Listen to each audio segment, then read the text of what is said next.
Hello everyone and welcome. In this recording I would like to speak about this ongoing Mercury retrograde period that just started today, but in truth Mercury prepared to go retrograde even under the eclipse. And that is the reason why I personally believe that this Mercury retrograde season is more symbolic, more deeply spiritual, more karmic than it usually is. Of course, Mercury is one of those planets who goes retrograde more than once every single year, sometimes three times, sometimes four. That doesn't matter, but it's not a very unique energy. We are, in a way, used to it because it happens several times a year. And that is the period when electronics do fail us, miscommunications, errors. We have to go back and sort out our communication, our documents, our sometimes memory, sometimes words, sometimes finances. And finances is definitely going to be one of the things we will need to sort out under this particular Mercury retrograde season. But of course, there are very deep Mercury retrogrades when basically we need to sort out something to the very core of the matter. And I do believe this one is of such. Um, Now, first of all, the Mercury retrograde season that we are in begins today, so April the 21st, and it ends on May the 14th. Now, of course, Mercury will retrograde back to around 5 degrees of the sign of Taurus, and then after May the 14th, it will make its way back on its shadow path, advancing back to 15 degrees of the sign of Taurus. And that is exactly why the day that Mercury goes retrograde and the conversations it holds is very important because it starts as in it stands still in the sky conjunct Uranus. It's not a fixed conjunction. There is 2 degrees between them, yet it is quite significant because Mercury is the lower octave of Uranus. Both of these planets are very cerebral. Both of them embody the flow of energies in the sign of Taurus, of serotonin perhaps in our bodies, our five senses, everything that has to do with transaction, worth, money, is it worth it, is it not, what is it worth, um, everything which has to do with, of course, this will very much depend on where this 5 to 15 degrees of Taurus falls in your personal life, in your chart, but usually it's still because of Taurus, a rather dense, a rather material, or very natural energy. And Mercury retrograde is doing exactly that. Go back to the natural, regardless of which area of life. The best way we can interpret these energies for ourselves if we look at the alchemical imprint and then make it our own, integrate it into our lives. That is why I would rather speak of the more divine imprints that this Mercury retrograde holds so that we can integrate it for ourselves, for our individual situation, and interpret it, of course, that much easier.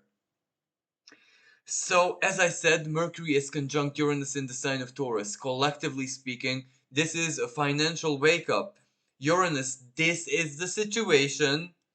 It is an awareness. It is something that affects us, impacts us without denying it anymore. Hence Uranus. And Uranus is also the ruling sign of Aquarius, where Pluto just entered.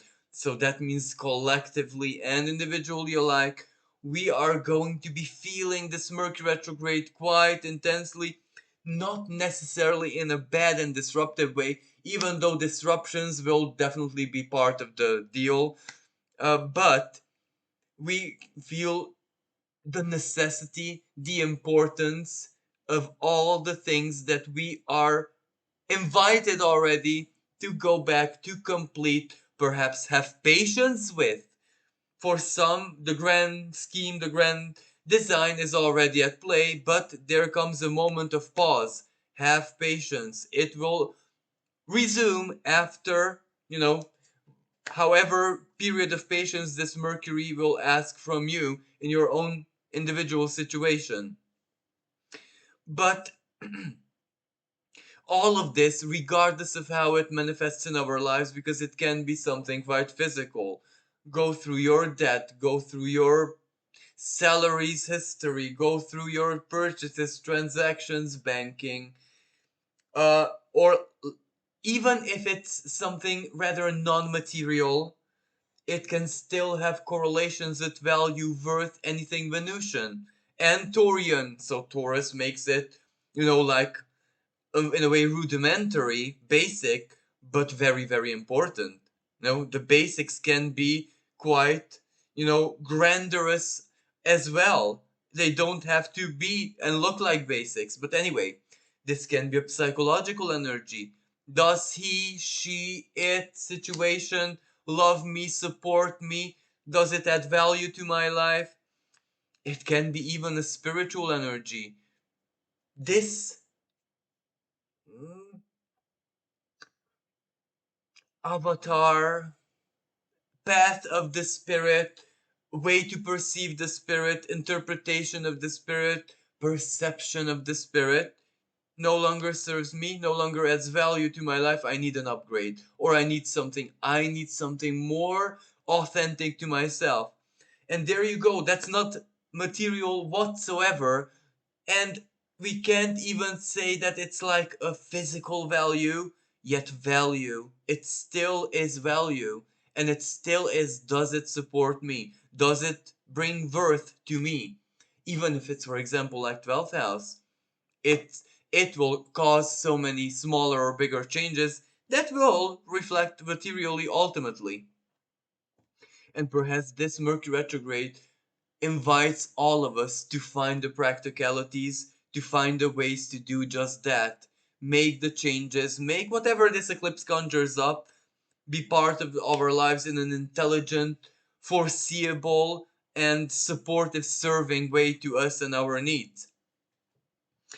Now, Mercury will leave Uranus after it goes retrograde, but it is important because at the moment that it stands still, it prepares to go retrograde. This meeting with Uranus, one that is almost not completed, and the reason why it's not completed is because Mercury has its tasks already. It has its chores.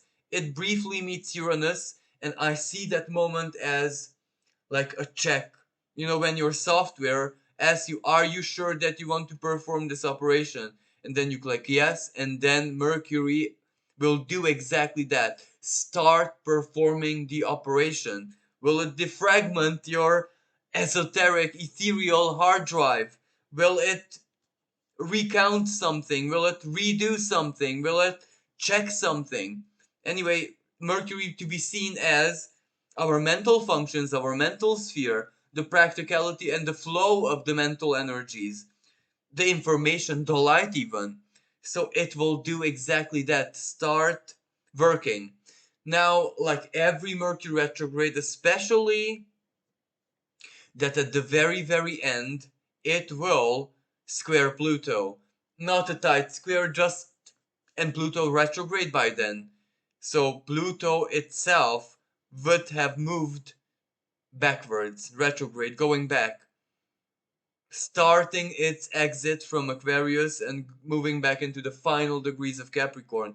Another very, very powerful financial power and the power of worth and value and our attractions, suggestive energy collectively. So this will play out on the world stage, banking, finances, governments introducing this type of measures, those type of measures. It will probably play out in a legal way as well. Jupiter might not have personally all that much to do with Mercury at that moment, but it's very powerful in Aries and it does conjunct Eris, planetoid Eris. So there will be a cry out for justice, and Mercury's behavior in this sense, well, it will start executing. It will start analyzing, thinking, making calculations, seeing what can be done. But of course, like a usual Mercury retrograde period as well. No, there is an element of it favors thieves, it favors conners, it favors, you know, this element. Mercury can be seen as Loki as well. But with the eclipse, if this plays out that way, it's probably the undoing of the thief. Because under such an energy, this is where thieves give. This is where thieves help you. This is where they absorb something from their own karma, so they become actually a force of benevolence. But let this not mean anything to you. Be very careful. Because Pluto squaring Mercury, internet, online fraud on a big scale. This is where fraudster big companies are going to be highlighted and reach the 0 degrees of Aquarius, the news. Everyone to know. And this is where the fraudster is either a government, a massive big company, a bank. So we will see the devil in a different light. But of course, until the 14th of May or even after, there's still a lot of time, so let's not make these kind of predictions. Another important moment in this Mercury retrograde season is when Mercury meets the Sun on the 2nd of May at around 11 degrees of Taurus. Now, the reason why this is very important is because sun is the element of combustion. The sun is the light of truth, the light of consciousness, our own light, the ego, what I desire, what I need, what I can work with. So I see that as a reality check. When even anticipatingly, you know what can be done, you what may not be done or delayed or find a different path. And this might be a moment when we evaluate our financial situation or whatever this North Node in Taurus means in our life person. If we evaluate, we really throw a very, very deep introspective look at this. And when I say deep, you really go back to the deepest truths of whatever value it is. For example, job. This is just my job. Is it worth it? It gives me the money, and you count all the blessings that it gives you.